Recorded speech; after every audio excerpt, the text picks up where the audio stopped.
हरि कृष्ण कहते हैं, आदतें हमारे जीवन की महत्वपूर्ण धुरी है। यही हमारे जीवन का निर्धारण करती है कि हमारे जीवन का भविष्य क्या होगा।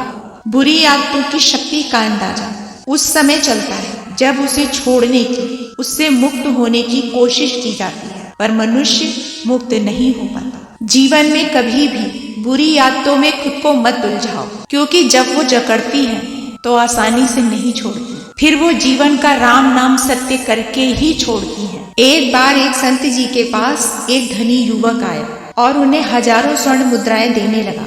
उन्होंने युवक का हाथ पकड़कर कहा, चलो मेरे साथ और मेरे सामने इन्हें गंगा जी में फेंक दो। उस युवक ने उनके कहने के अनुसार उन स्वर्ण मुद्राओं को गंगा जी में फेंकना शुरू किया, पर दिल से उनका लोभ नहीं छोड़ पाया और वह गिन गिन कर मुद्राएं फेंकता रहा।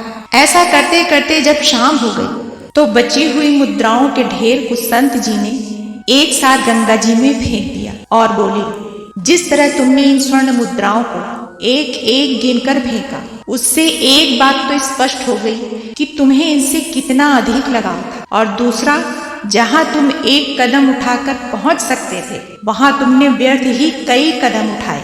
तात्पर्य यह है कि हमें बुरी आदतों को बिना देरी किए उसी क्षण संकल्प के साथ त्याग देना चाहिए। काल करे सो आज कर, आज करे सो अब, पल में प्रलय होएगी, बहुरी करोगे कब। आदतें लोहे की जंजीर जैसी होती हैं जो हमें बांध कर रखती हैं। जिन आदतों की खुशी कल तुम्हें दुख देने वाली है, उनका त्याग आज ही कर दो। कोई भी आदत सीमा पार कर जाने पर लत का रूप ले लेती है और किसी भी लत का शिकार व्यक्ति उस वस्तु के अभाव में असामान्य व्यवहार करने लगता है। और समय रहते यदि इन आदतों में परिवर्तन नहीं किया गया तो ये आदतें आपके जीवन को परिवर्तित कर देती हैं, और यह परिवर्तन आपके साथ साथ आपके परिवार की प्रतिष्ठा को धूल में मिलाकर रख देता है और सारा जीवन आपको अपमान ही अपमान झेलना पड़ता है। भगवान कहते हैं, यह संसार तो सोए हुए लोगों की भीड़ है और सोए हुए लोग जगे हुए इंसान को बर्दाश्त नहीं करते। अंधविश्वास बहुत तरह के हैं और ध्यान रहे कि गैर पढ़े लिखे अंधविश्वासी से पढ़ा लिखा अंधविश्वासी ज्यादा खतरनाक होता है, क्योंकि पढ़ा लिखा अंधविश्वासी अपने अंधविश्वास को अंधविश्वास नहीं मानता। वह कहता है, यह तो हमारे बड़े विचार हैं, हमारा मत है।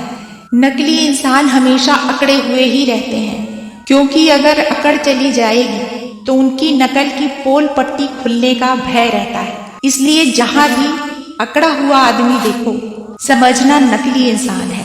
शिकायत बंद करो और अपनी तरफ देखो, और जहां जहां तुम्हें दुख महसूस होता है, गौर करो, ढूंढो ध्यान से, तुम्हें अपने भीतर ही उसके कारण मिलेंगे।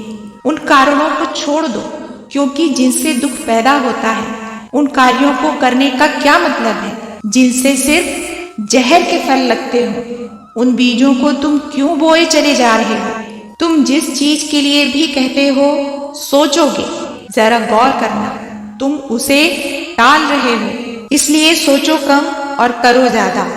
राधे राधे दोस्तों, स्वस्थ रहिए।